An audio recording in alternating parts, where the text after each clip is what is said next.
A FedEx truck pulls up at the Petersons' garage, and Mrs. Peterson sends a shipment to Mr. Peterson, who lives in New York. His girlfriend who lives with him in the apartment finds the parcel particularly lovely. Chuck Noland is Employee of the Month at FedEx and congratulates a kid named Nikolai for delivering his first package. Nikolai gets a Snickers bar, an Elvis CD, and CD player as a reward for delivering the parcel that Chuck sent to himself as a tiresome bit to teach the workers that they need to work faster and better. Meanwhile, he talks briefly on the phone with his girlfriend Kelly, who barely gets a hold of him anymore. Overhearing a conversation of his coworker Stan's wife getting cancer reminds him of Kelly, and he tries calling her, but she's not home right now. Chuck refers a doctor to Stan, hoping to help him out. He heads to Kelly straight after work, and she's glad to have him home for Christmas. The next day, the couple goes to a Christmas dinner with their loved ones and are having a festive time when Chuck's dental ache gets worse. Kelly notices when he pulls out his pager, even during work. Later on, while everyone else is having fun, they try to match their schedules, and Kelly insists on having Chuck home for at least New Year's Eve. He promises to show up,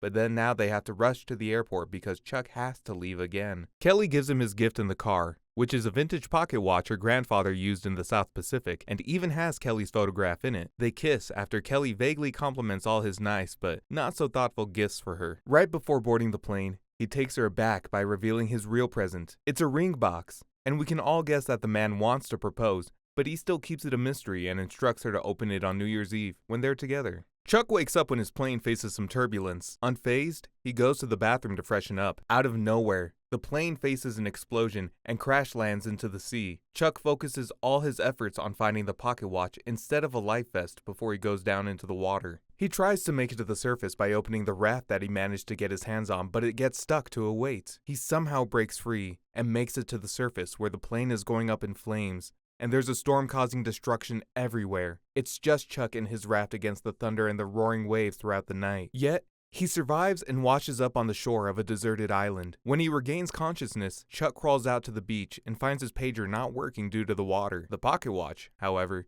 is working just fine and still has Kelly's picture in it. He clutches it tightly along with some packages that made it to the beach along with him. After exploring the island for a bit, Chuck realizes that he's a modern-day Robinson Crusoe, and the only one on his island. He writes the word "help" in large letters on the beach to catch the eye of any plane passing by. With nothing else left to do, he watches the sunset with his pocket watch by his side and sleeps in the raft that night until some movement in the bushes wakes him up. Scared that some animal might attack him, he hides further in the raft that deflates by the morning. The waves have already washed away his cry for help, so he collects some tree barks and pieces of wood to spell the word out in a more permanent manner. He gets paranoid about being in someone or something's company again and calls out to the forest, but obviously gets no answer.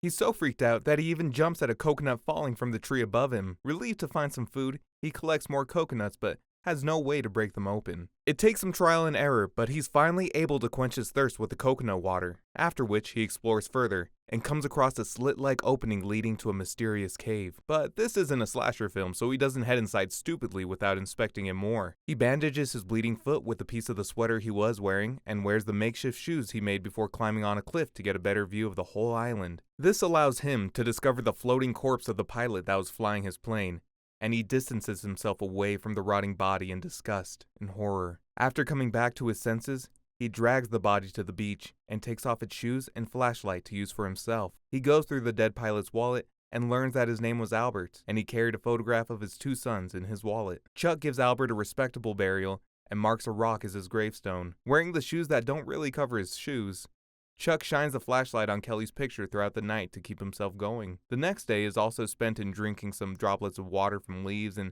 futile efforts to catch fish with the sharp end of a wooden stick. One night, he wakes up to pee in the ocean like a king, when he notices a distant light on the shoreline from a ship that's passing by. He screams and jumps to draw attention, but it doesn't work, so he quickly patches up the raft, covers his head with some cloth, and goes out to the sea to row himself near the ship.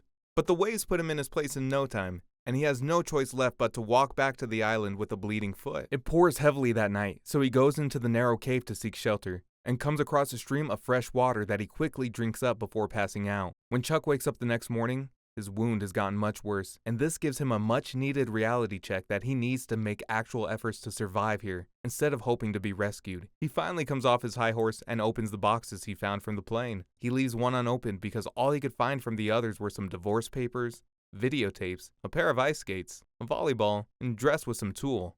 He makes good use of the stuff he has by bandaging his wounds with the bubble wrap, cracking open coconuts with the metal of the ice skates, and using the tool as a net to catch some fish that he eats raw. He tries to make a fire but hurts his hand instead and leaves a bloody handprint on the volleyball that he later imagines as his friend. This turns out to be his lucky charm, as he's finally able to light a bonfire that night. He names his buddy Wilson and talks to him to pass time as his toothache gets worse. He deals with it by removing the tooth himself. 4 years have passed. He looks like someone from the Stone Age, but is an expert at this life now. When a plastic piece of a porta potty drifts to his island, he gets the idea to use it as a base in his raft made out of wood tied by whatever stuff he can find on the island. He reminisces about his vain suicide attempts from a year ago and gets into a deranged fight with Wilson, which he immediately regrets. He writes a goodbye/suicide note on a giant rock of the island before setting out into the sea on his newly made raft. He smartly uses the plastic piece as a sail to cut through the high wave and succeeds in drifting away from the island that's been his tropical prison for the last 4 years. He spends days at sea where he catches fish for food, has an unusual encounter with a whale, and faces such a terrible storm one night that his sail flew off his boat into the wind. By the morning, the storm wipes out Wilson